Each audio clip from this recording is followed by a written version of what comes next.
বিসমিহি সুবহানাহু ওয়া সুবহানাহু ওয়াসসালাতু ওয়াসসালামু আলা জিল মাজদি ওয়াল মাকানা আম্মা বাদ।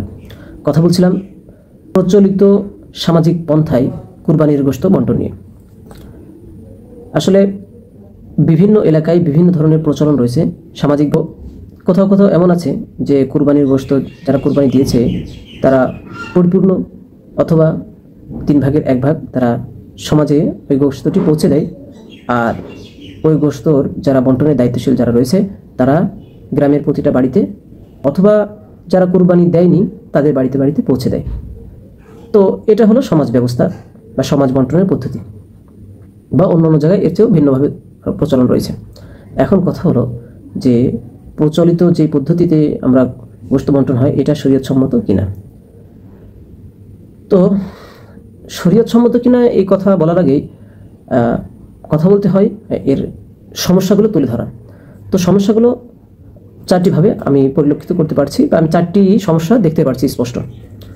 একটি সমস্যা হলো অনেকে এমন আছে যারা ওই সমাজে সন্তুষ্টি চিত্তে তারা সমাজে গোশত দেয় না, আর যখনই সন্তুষ্টি ব্যতীত অসন্তুষ্টি নিয়ে কেউ কখনো দিয়ে থাকে সেই গোশতটি খাওয়া সম্পূর্ণ নাজায়েজ এবং হারাম।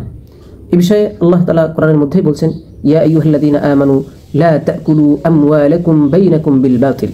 সূরা নিসা 29 নম্বর আয়াতে আছে যে হে মুমিনগণ, তোমরা তোমাদের মালকে অন্যায়ভাবে কারো মাল খেও না। দ্বিতীয় সমস্যা হলো নিজে দান করে নিজেই গ্রহণ করা। অর্থাৎ বিষয়টি কেমন, যে যখন সে ওই কুরবানির গোশত সমাজে দান করে, সমাজে যখন সকলের সাথে মিক্সড হয়ে যায় তার মধ্যে তার নিজের গোশতও হয়তো থেকে যায়, তখন ওই গোশতটি নিজে দান করেই নিজে খাওয়ার সমতুল্য, যেটা একেবারেই সম্পূর্ণ নিষেধ। বুখারী শরীফের 1490 নম্বর হাদিসের মধ্যে আছে যে ফাইনাল আইদা ফি সাদাকাতিহি কাল আইদি ফি কাইহি। একজন মানুষের দান করার পরে ওইটা ফিরিয়ে নেওয়া, এটা হলো ওই ব্যক্তির নামান্তর যে বমি করার পরেও ওই বমিকে আবার গিলে ফেলল। 3 নম্বর সমস্যা হলো অনেকে কুরবানি দিয়ে থাকে মানত করে, অর্থাৎ তার কুরবানিটা মানত অথবা ওসিয়তের মাধ্যমে হয়ে থাকে। যখন ওই কুরবানিটা মানত এবং ওসিয়তের মাধ্যমে হবে, সেই কুরবানির গোশত খাওয়ার যোগ্য শুধুমাত্র ফকির এবং মিসকিন, এ ব্যতীত অন্যরা খেতে পারবে না, সে স্বয়ং নিজেও খেতে পারবে না। তখন যখন ওইটা সমাজে দিবে তখন সেটাকে অনেকের কাছে যখন বণ্টন করবে সেটা খাওয়া সম্পূর্ণ নাজায়েজ হয়ে যায়।